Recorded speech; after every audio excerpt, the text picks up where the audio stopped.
Hey guys, Joe here, Radio 690 ADV, 690ADV.com. Thanks for tuning in. On today's episode, we're going to get into the KTM 690 Enduro R. After living with it for 2 years, what I like and what I don't like about it, and why did I choose it over so many other bikes out there. Coming up next on Radio 690 ADV.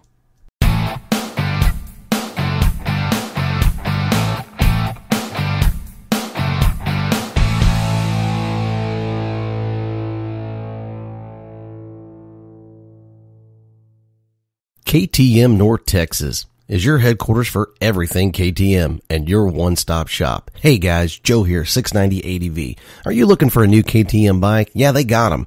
They got adventures, enduros, dirt, racing, street, parts and service? Yeah, they got it. KTM North Texas is one of the largest aftermarket parts suppliers and repair shops in the state of Texas. Yeah, Texas. They don't just service KTM.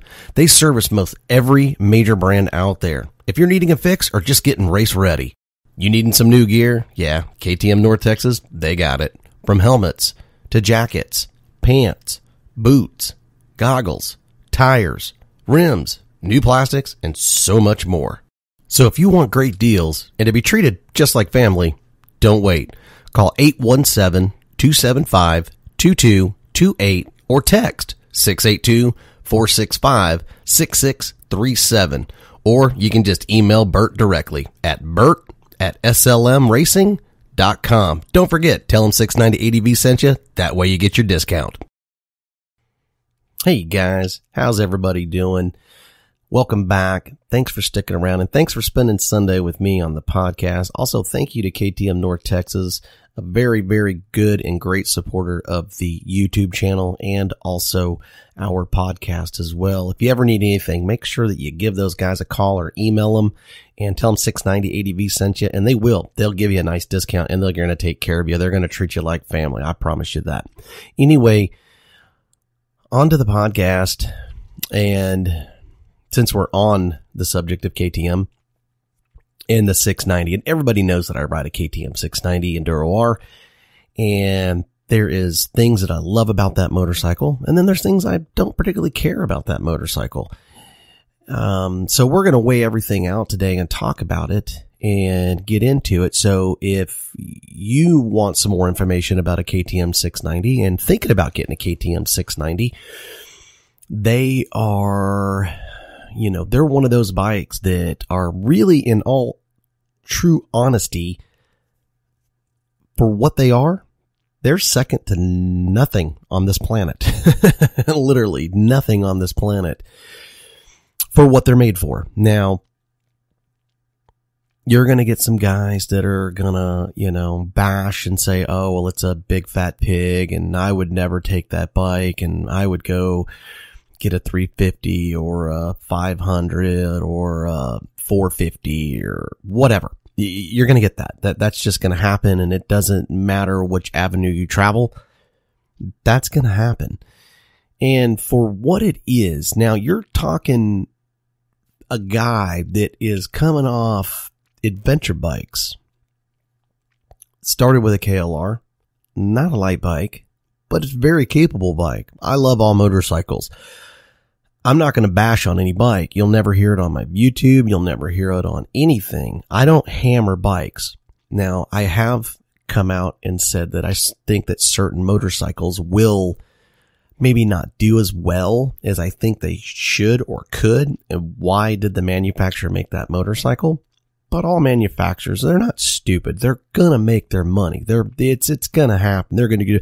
I just don't think sometimes they're going to do as good as they potentially could. So, that being out there, just saying that I'm not going to bash a motorcycle. I love them all. So back to the KTM 690 Enduro R and the other motorcycles that I'm sure somewhere where this gets posted and I try to promote it to get people to listen and things like that, I'm going to get my fair share of the bashing, telling me, oh, well, the KTM 690 this, and you should have got a 701, and you should have this and this and this. Well, I didn't. And I'm going to tell you why I didn't get a 701 or another manufacturer. KTM. Why did I go with KTM over Husky, Honda, Suzuki, Yamaha, all those. I entertained every single one of those manufacturers. Well, let's just start off with the other manufacturers, and then I'll tell you why I went with KTM. Husky, Yamaha, Honda, all those. They're all fantastic motorcycles. They're great. They're built well. Some of them are bulletproof. Some of them are not so much bulletproof. Some of them are proven. Some are unproven. Now, Honda, Suzuki, Yamaha, all of your Japanese motorcycles, they're fantastic motorcycles. They do a great job. And there are several that I was leaning towards whenever I was coming out of adventure motorcycles. Know the difference, okay? You have adventure, dual sport, enduro, dirt. So know what those differences are and don't try to justify one to another. Adventure motorcycles, just the word itself, big, heavy, very road capable, actually the best at the road. They're not really made for the off-road. As much as they promote it, they get the professional riders that make it look like you're going to go wheeling and climb up rock steps on a 1290. I don't want to ruin your ego. You're not going to be doing that. And I've yet to see anybody other than the professionals on these big bikes, jumping logs and doing all that stuff. It's just, you're just, sorry. Even my own ego. I can't do it. It's just probably not going to happen. So, but they're heavy. That's the key word, is weight. Weight really, when you're dual sport adventure riding or whatever you want to call it, weight is the biggest factor, will dictate your enjoyment on your travels. Period. I don't care who you are. I've been doing it for years, and I've got tens of thousands of 50,000 miles on the road camping, doing it. Weight is the biggest factor. Now, like I said, KLRs, then I had a Suzuki V-Strom 650, which did a great job. Most people don't think that bike can do it. That bike is more capable in the right hands than you would think. Then on to the BMW F800 GSA. If I was to go back and change it, I would have got the GS. Only because weight. That's it. It's weight. So those bikes are somewhere between 450 to 525 pounds. So that's with nothing on it. That's just the bike. No luggage, no tent, no camping gear, no clothing, no nothing. Now, when I talk about adventure riding, that's basically taking everything with you and you camp at a different spot every single night. Not a guy that goes, rides for the day, empty, and then rides back to the hotel and then does it again the next day. So weight is a big factor, and it makes it very, very, very, very interesting when you try to go down some of these technical trails. So coming from those bikes there, they were heavy. I just decided that I got to a point where I was like, okay, I'm not enjoying myself off-road. How do I get that enjoyment back? The KLR 650 is even still too heavy for what I want to do and enjoy it. It's more enjoyable on a KLR 650, but not as enjoyable as it could be. It's not enjoyable on these big adventure bikes. Ding. The bell lit up. The light bulb, whatever you want to call it. That's where I started doing research. And research is king. I say it a million times. You'll see it on all my videos. Where do I go? How do I get the weight down? How do I get the power for the road if I want to travel? And what can I do to pack it light, pack it tight, get out and go do it right and be happy at the same time? There's no such thing as a unicorn motorcycle. So just let it go. Quit dreaming up these bikes because it's not going to happen. So what did I do? I started from one side of Japanese, and then I went all the way over to, the Austrian bikes, the KTMs, and now Husky, even BMW. I looked everywhere. So what I narrowed it down to is a few bikes. The few bikes that I narrowed it down to that I truly knew that I could probably 100% make what I needed as close as I could to a unicorn bike. and still have fun when I get out and I adventure ride. What bikes did I look at? I looked at the DR650, and I know there's a lot of guys out there going, oh, it's Fat Pig. All right. I'm moving on. I'm not listening to those guys, because here's the deal. Most of these guys that mention all this stuff, they're biased, and I can't listen to those people. So the DR650, it's a great and fantastic bike. It does a great job. There's tons of them. You see them all over Colorado. And that's a lot of the area that I like to ride is Colorado, Utah, New Mexico, Arizona, that area. Plus I live here in Texas. So I need to be able to get off the beaten path. I'm always looking for dirt more than I'm looking for street. The DR almost fit the bill. The next bike, the XR 650, the L. The R's are impossible. They don't have electric start. I'm not going to buy one. I'm not going to travel on one because I'm not going to kickstart a bike at altitude. Moving on. WR 250R. And people are like, why would you look at a WR? Man, that bike is so capable. It's fantastic. It's not too expensive. It's highly capable. Everybody loves them that buys them. They're bulletproof. It's fantastic. So, so what have we hit? We've hit Yamaha, we've hit Suzuki, and we've hit, Yamaha, Suzuki, and, whatever. Anyway, moving on.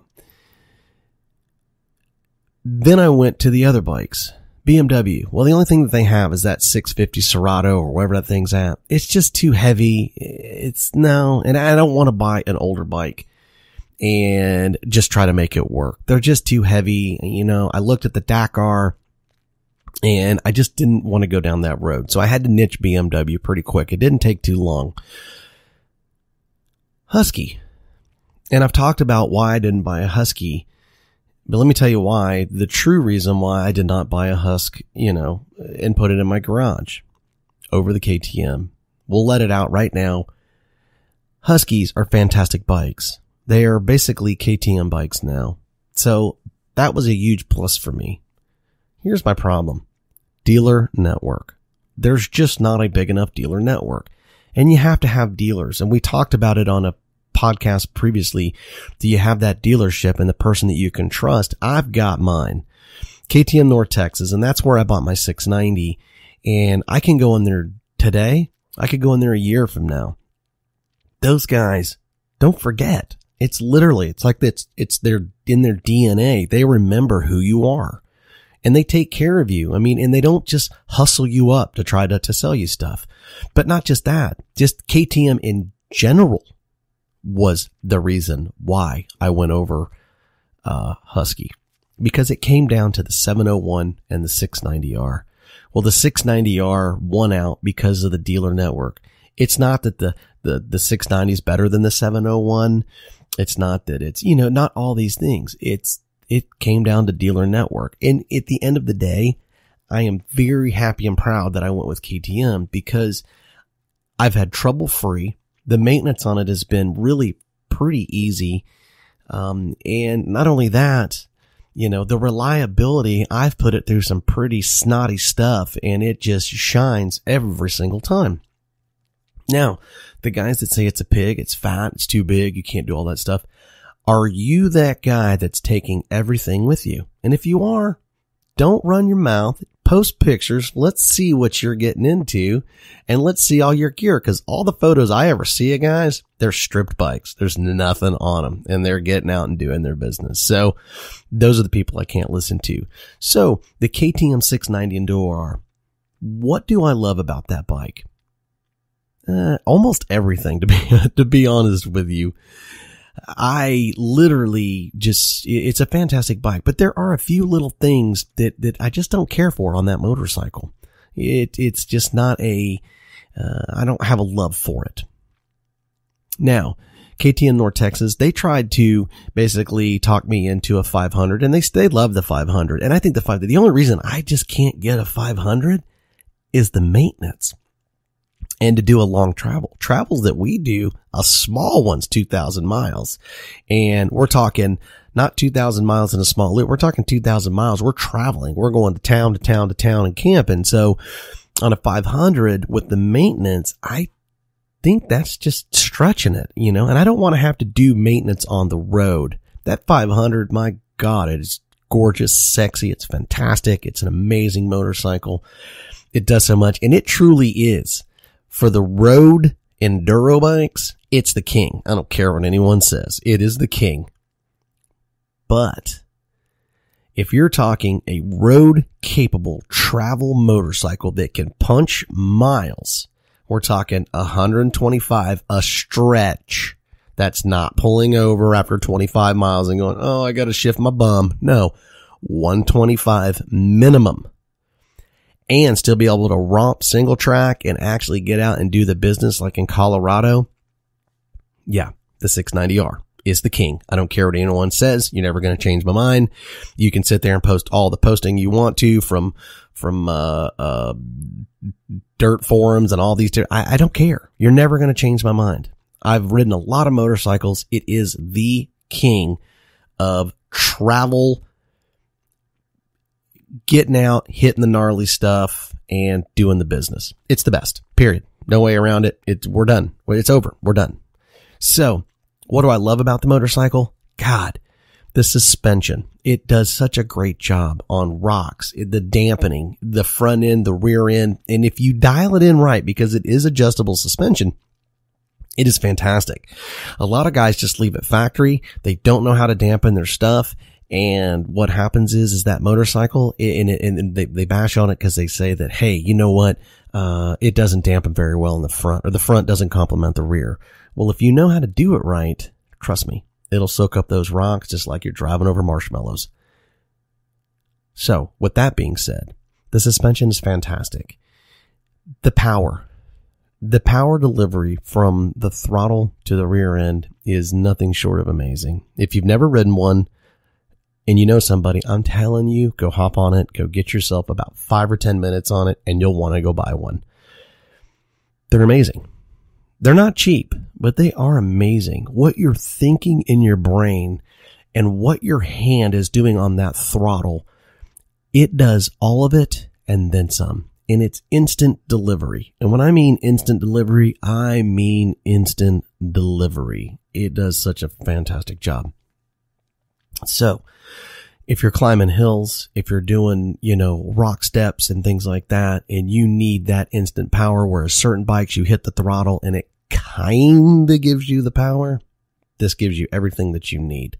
Going up the Jeep passes in Colorado, I had a 1090, I had an 800, and it was not even close. I had to wait on my buddies at different levels of the switchbacks.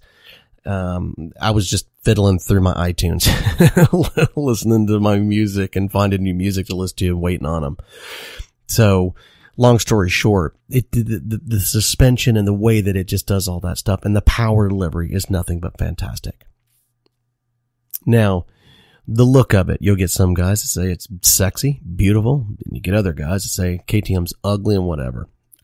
Beauty's in the eye of the beholder. I think they're beautiful. I think they're sexy. I love to look at them. I love the way that orange is all blended into the blacks. I love black, orange, white. I think I like it. I don't know what you think, but that's on you. You have to whatever. If you don't like it, go get some blank plastics, put your own graphics on there. Biff, bam, boom. Now you have your own KTM with your own colors. Now, let's talk a little bit about a couple things that I don't like about the bike. The bike drives great. It handles great. It's got plenty of power. I like the look of it. It will travel on the road fantastically. It's off-road. It's just a beast. It just does everything it needs to do. You've hit on everything the bike is. So, what don't you like about it? Well, it's not that I don't like it. The height of these bikes, and I understand, and I learned a while back that they're never going to build a motorcycle so that a short guy can ride. They're not going to do it, because if they build it for a short guy, then it's not going to be very off-road capable if they're putting that person in mind. So that's why if you ever go watch a motocross guy and they're standing next to their motorcycle, the seat is literally like up to their chest. you really shouldn't be putting your feet down a whole lot if you're riding off-road. That's the reality of it. But I get it. You're coming up to a stop sign. If you can't touch the ground, you're just going to fall over. So that part I do understand. So with that being, they are tall. So as far as the street side goes, yes, I wish they were just a little bit shorter, but there's give and take on that. It is what it is and it ain't what it ain't. So you're just going to have to just deal with it. So they are a tad tall at right at 38 inches in height, but you got to have that to get off road. So that's kind of a little knock, but it's not a super big deal. The height and the seat height of the motorcycle, but they make a lowering link. The Cuba link, you can put it on there. You can get that down to about 1.5 inches down. And like I said, I've got my buddy Billy J over at Storymoto ADV. Literally, we give him a hard time, but the dude can ride like crazy. And he's 5'7" on a good day. And he rides a 690. He's got a Cuba link on there. We put it on, and is he flat-footed? No, but he can ride it and he can do his business. So it can happen. So people that say, hey, I can't ride a 690. Yeah, you can. You just have to take your time and do the research and be kind of engineer-like to make that work. So the height is kind of a downside of it. Now, here's one thing that I don't care for, and a lot of guys don't care for. This is one of my biggest complaints with the 690 versus, say, like the 500s and the 350s and stuff like that. Turning. God, the thing turns awful. It has a horrible turning radius. You can adjust the stops on the side, which a lot of people don't know that, but you can go and adjust that stop if you take your time. You can make it better. You can't make it great, but you can make it better. But straight out of the factory, the way that the stops are set up, it's literally, you better learn how to lean and use, clutch and brake to get that bike to turn, or at least turn, even remotely in a sort of tight turning radius. So, but once you practice, you can get a whole lot better. But the turning radius of the 690 Enduro R is awful. It's absolutely awful.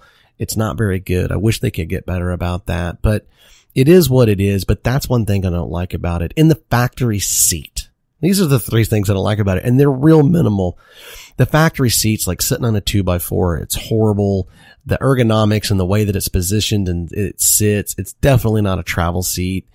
I wouldn't suggest keeping it longer than the day that you get it home and you can actually get the box in the mail. Go get a Seat Concepts. That's what I got on mine, and it makes it fantastic. It's really, really, really, really nice. You'll get guys that need to get, crash guards because they're worried about it. Don't worry about all that stuff. You don't need that. Plastics are cheap for KTM. They don't cost a whole lot. Like I said, if you need any of that type stuff, like I said, you've heard the commercial in the beginning, KTM North Texas, they're going to take care of you. Make sure you tell them I sent you. That way you get a really good discount. Anyway, but that's really pretty much it on the KTM 690 Enduro R. The seat, the turning radius, and the height of it. Other than that, man, it's just fantastic. It does such a great job. You get a couple of guys that'll complain about the Speedo and stuff like that, but I like the old school. It's nice. You can actually see what it is. It's just nice. I don't need all these bells and whistles and all these things. The more electronics equals the more headache somewhere down the road. Understand that. So less is really more a lot of times. That's why when you get these dirt bikes and enduro bikes, they ain't got nothing on them. There's a reason for that. And maybe one upgrade I would say that would be awesome, and you could actually shave a good amount of weight, is an exhaust. If you take that exhaust off the KTM, and because the KTM is about 308, 309 dry, it's going to be about 331 pounds wet, 332, somewhere around there. I got a video on it. Anyway, the exhaust, if you take that off and go with like a wings or something along that lines, man, you can shave somewhere around, I think 12 to 16 pounds just by taking off the factory exhaust. It doesn't affect me. It doesn't bother me having the factory. But if you're one of those guys that are just trying to shave weight, that's a great way and a great place to start shaving weight. The other thing I would say with the 690, the off-road stuff, get a steering stabilizer because it really is nice. It's not necessary. It's a luxury. So, and it really does help when you're getting off road. So a steering stabilizer is really nice. And other than that, I mean, depending on what you want to do, if you're off road and serious, then make sure you get the CJ Designs filler neck in the back, because the gas holder in the back, the guy should be punched in the nose, whoever designed that, because it just allows dirt to fall in. But if you change that out, that CJ Designs, it's about $100 or something like that. It's worth it. It's fantastic. No more problems, no more dirt, no more nothing. So anyway, KTM, very reliable, very fantastic. I've had mine for 2 years. I got thousands of miles on it, trouble free. They're amazing. People bash KTM because they're expensive, and a lot of people can't afford them, and that's okay. But if you do have the money and you can go pick one up, take care of it, that bike's going to take care of you. KTM is no longer what everybody wants it to be. They're in it. They're here to win, and that's just the way it is. And you're just either going to have to deal with it or whatever, because they are taking the motorcycle dirt side by storm and adventure side by storm. So be prepared. It is what it is, and it ain't what it ain't, and you're just going to have to deal with it. So, but anyway, KTM 690 Enduro R, those are the things that I love about it, and a little background of what I was looking for and why I went with KTM over, say, Husky and some of the Japanese bikes.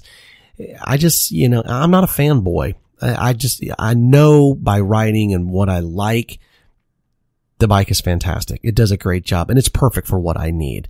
If I was going to do short runs, like a 4-day or maybe a 5-day type of trip instead of, 10 to 14 days, man, now you're talking the 500 world or the 350. And well, you know what? We're thinking about it. We'll get into that a little bit later and tell you what my future thinking is. That's going to be another day and another podcast. Anyway, I appreciate you guys. You guys have a fantastic Sunday. Thanks for spending time with me, and thanks for listening on the KTM 690 Enduro R on the good things and some of the bad things. But there's way more good than there's ever going to be bad on that bike. And anybody says that you can't adventure travel on a 690R, well, I'll tell you what, let me know when, where, we'll pack it up. Let's go hit it. I'll be right there. I'll be ready to rock and roll. I'll be on your tail the whole way. So anyway, I'm Joe, 690 ADV. Thanks. Have a great day. Find your adventure. Don't forget, KTM North Texas. They'll take care of you if you need anything. Tell them 690 sent you. 690 out.